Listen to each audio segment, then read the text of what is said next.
The STIHL BG86C and the Echo PB-2620. Both are excellent choices, just different in their own ways. Lots of categories to compare these two blowers on.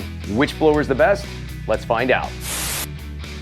Hey guys and gals, welcome to Garage Gear. I'm JB, giving you the best tips and tricks to survive life in and out of the garage. Let's get this comparison rolling here. Easiest to start. Now we're gonna base this on the ease of the startup process as well as how many pulls it takes to get them going. To start up the Echo, we're gonna go choke up. We're gonna prime about 3 times. 1, 2, 3. Make sure she's on, and we're gonna give it some pulls.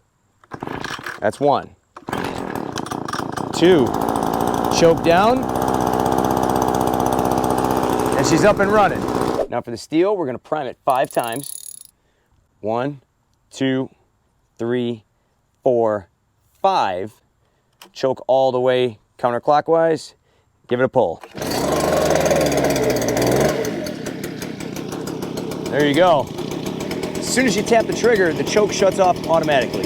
Now for me, usually the STIHL starts up on the first or second pull. Sometimes it can take up to 4 or 5 pulls. And as far as the STIHL goes, it's not like a lawnmower from 1989 that you really have to yank hard to get started. STIHL specifically designed their pull rope to overcome the engine's compression, allowing for much easier starting. Both are relatively easy to start in their own ways, but because of that added feature, STIHL's gonna take the win here. First on the board, easiest to start, goes to STIHL. CFM, out the pipe. This is a big one in my book. Who can move more air? Echo, 456 CFM, STIHL, 365 CFM. Echo strikes back.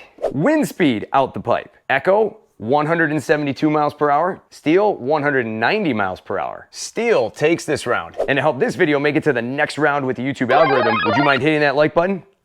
Thank you. On to the next, blowing force. Whoa, are we still talking about leaf blowers here? Yes, we are. Echo, 15.8 newtons. STIHL, 15 newtons. Echo striking back. Noise rating. How loud are each of these leaf blowers? Echo, 70 decibels. STIHL, 70 decibels. Ladies and gentlemen, we have a tie. No point awarded here. Who's got more power here? Echo, 25.4 cc's. STIHL, 27.2 cc's. Okay, so STIHL with slightly more displacement. Pretty cool. Fuel capacity. This could be big because this could equal more runtime. Echo, 20.3 fluid ounces. STIHL, 14.9 fluid ounces. Ouch, big left hook from Echo on this round. Tying things up. Ladies and gentlemen, we have a close match. Weight. This one was super close. It's almost impossible to tell the difference. Echo, 9.8. STIHL, 9.9. You can barely even tell, but statistically speaking, Echo's gonna take this round. Echo taking the lead. Washable air filter. Now this could mean the difference between paying for multiple air filters down the road or not. Echo, non-washable. STIHL, washable. STIHL's saving you money with them air filters. Stability. Simply put, which unit can safely stand up better without tipping over. As I hold each of these up, you can clearly see that the Echo has a much wider base compared to the STIHL, allowing it to stand up better without tipping over. Bigger base, better support, Echo takes it. Now here's kind of an interesting one. Idle movement. When these engines are running and you set them down, what do? Do they stay put or do they wander away? The STIHL? Well, the S in STIHL stands for stays put because this thing doesn't move. The anti-vibration system in this unit definitely does a great job. It keeps this entire unit in place while allowing it to still get the wiggles out. Echo? Oh, she's going for a walk, baby. And this has happened to me. I set the Echo down, and while it was still running, it pivoted and turned and blew all the mulch out of my garden bed. Needless to say, I wasn't happy. Yeah, you were pretty worked up about that. I know. Another point for STIHL. Next up, tube design. Now, I don't know about you, but every time I go to use my leaf blower, I usually end up bumping the tube on the ground at least once every time I use it. So to me, durability of these tubes is actually kind of important. Echo has plastic locking pipes with a metal bumper on the end to prevent any wear. STIHL has locking pipes and that's it. For a more durable tube, you have to go with Echo.